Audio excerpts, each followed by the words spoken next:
Shatamanam Bhavati.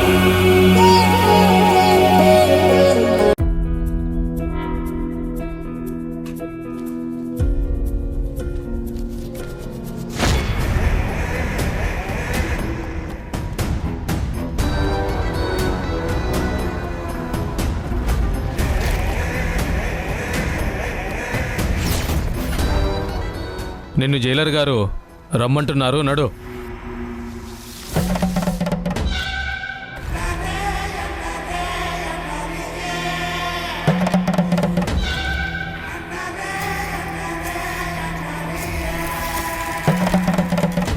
Sir,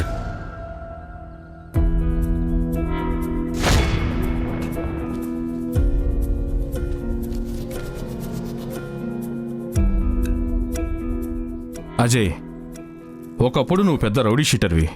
మీ అమ్మ దేవమ్మ పేరు చెప్తే ఈ సిటీలో చాలామందికి నిద్ర పట్టేది కాదు. మీ బ్యాక్గ్రౌండ్ అంత ఘోరంగా ఉండేది. తప్పు చేసినవాడు ఎప్పటికీ తప్పించుకోలేడు అనడానికి మీ జీవితాలు నిదర్శనం. నిన్ను నువ్వు మార్చుకున్నావు. నీ సత్ప్రవర్తన వల్లే ఈరోజు నిన్ను విడుదల చేస్తున్నాము. జైల్లో ఉన్నప్పుడు మారడం కాదు, ఈ మార్పు బయట కూడా ఉండాలి. నువ్వు ఇలాగే బతకాలి. తప్పకుండా సార్. జైలు జీవితం మనుషుల్లో మార్పు తీసుకొస్తుంది అంటే మేం మారకుండా ఎలా మార్పు వస్తుందని ఎన్నోసార్లు అనుకున్నాను. కానీ జైలు గోడలు చాలా బలమైనవి. ఎంతటి మూర్ఖున్నైనా మారేలా చేస్తాయి. అలాగే కొంతమంది మంచి మనుషుల మాటలు కూడా మనుషుల్ని బాగా ప్రభావితం చేస్తాయి.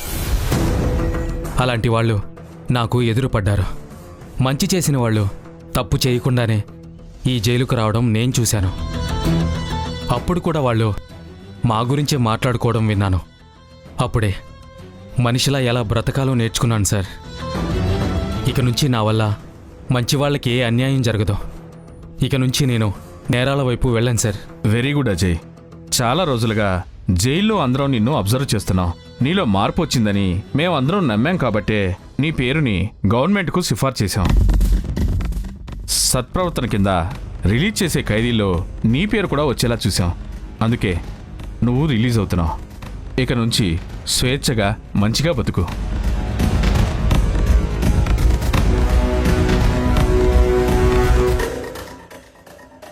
ఇక్కడ సంతకం పెట్టు.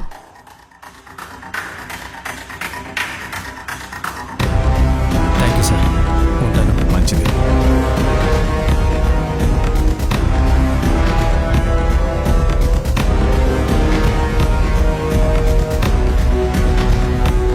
అజయ్ అన్న జిందాబాద్, అజయ్ అన్న జిందాబాద్, అజయ్ అన్న జిందాబాద్, అజయ్ అన్న జిందాబాద్, జిందాబాద్, అజయ్ అన్న జిందాబాద్.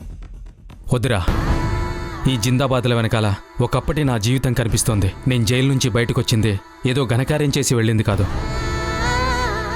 తప్పు చేసి జైలుకెళ్ళాను. తప్పు తెలుసుకొని మారాను కాబట్టి బయటికి పంపించారు. ఆ గతం జైల్లోనే వదిలేశాను. ఇక భవిష్యత్తులో మళ్ళీ నెత్తురు చరిత్రలోకి వెళ్ళను. కానీ ఒక పగ మాత్రం మిగిలిపోయింది. అది ఖచ్చితంగా తీర్చుకోవాల్సిన సమయం ఇప్పుడు నాకు దొరికింది. ముందు బాణమ్మని వాసుదేవరావు గారిని కలుసుకోవాలి. వాళ్లతో మాట్లాడాలి. ఆ తర్వాతే నేను చేయవలసిన పని ఏంటో నాకు తెలుసు. వెళ్దాం పదండి.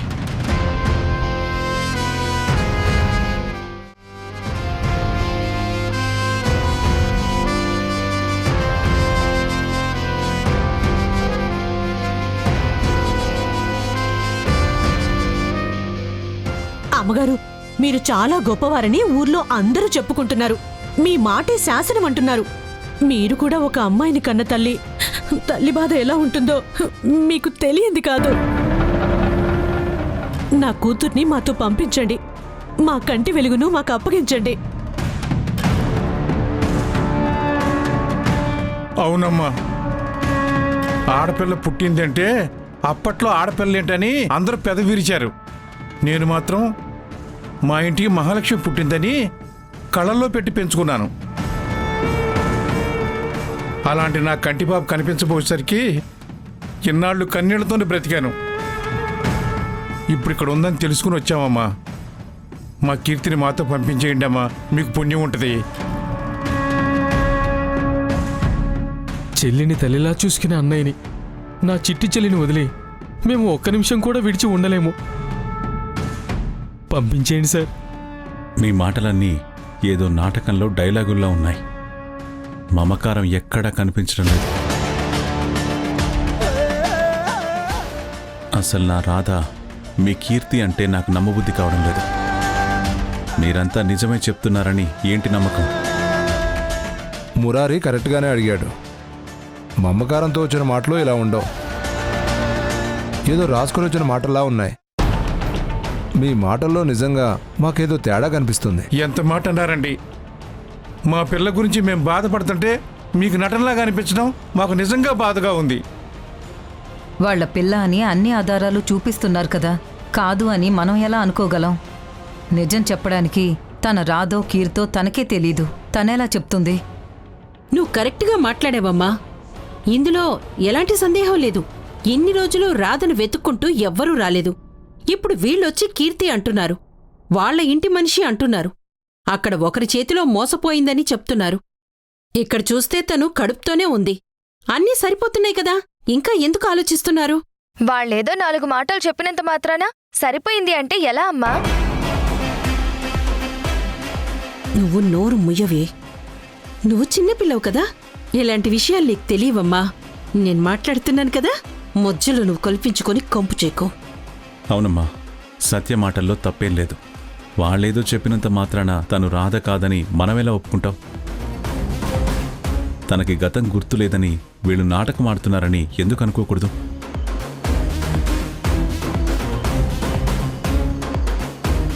ఎంత మాట అన్నారు బాబుగారు. మేము తప్పు చేశామనుకుంటే కత్తితో అడ్డంగా నరికేయండి. మీ కోటకు నా తలను వేలాడదీయండి. మీ ఇంటి ముందే మా సమాధులు కట్టండి. అంతేకాని మా చెల్లిని మా మనిషి కాదు అనకండి. మేము ఆడుతోంది నాటకం అనకండి. ఈ ఓవర్ యాక్షన్ చూస్తుంటేనే మాకు అనుమానం వస్తుంది. రేయ్, స్టేజ్ మీద డైలాగులు చెప్పి చెప్పి నీ బాడీ లాంగ్వేజ్ ఇలా మారిపోయింది. ఏం చెప్పినా ప్రేమగా చెప్పరా. రేయ్, తోడ పుట్టిన చెల్లెల గురించి మాట్లాడరా. మా సంగతి సరే, రాధా నువ్వేమంటావు? నువ్వు కీర్తివేనా?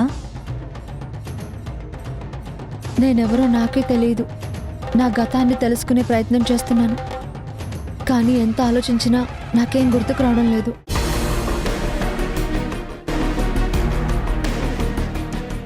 ఇక్కడే నేనున్నానని మురారి గారు నాకెన్నో జ్ఞాపకాలు చూపించారు, కానీ వాటిలో ఒక్కటి కూడా నాకు గుర్తుకు రాలేదు. అలాగే వీళ్ళు చెప్తున్నది కూడా నా ఊహకు కూడా తెలియడం లేదు. అలా అని నీ వాళ్ళని నువ్వు కాదనుకుంటావా? ఇక్కడ మాత్రం ఎంతకాలం ఉండిపోతావు? ఒంటరిగా ఎలా బతుకుతావు? మీ వాళ్ళ దగ్గరికి నువ్వు వెళ్తే ఏదో ఒక రోజు నీకు గతం గుర్తొస్తుంది. అప్పుడు మీరందరూ సుఖంగా ఉండొచ్చు. లేదక్క, ముందు నిజమేంటో తెలుసుకోవాలి. ఆ తర్వాతే రాధా లేక కీర్తియా అన్నది చెప్తాను. మీ ఊరి పేరు చెప్పు. కల్లలూరు. అక్కడంతా నిజమే చెబుతారు బాబు. నేను ఇప్పుడే ఆ ఊరు వెళ్తాను. మీ గురించి ఎంక్వైరీ చేస్తాను. ఆ తర్వాత ఇక్కడేం చేయాలో ఆలోచిస్తాను.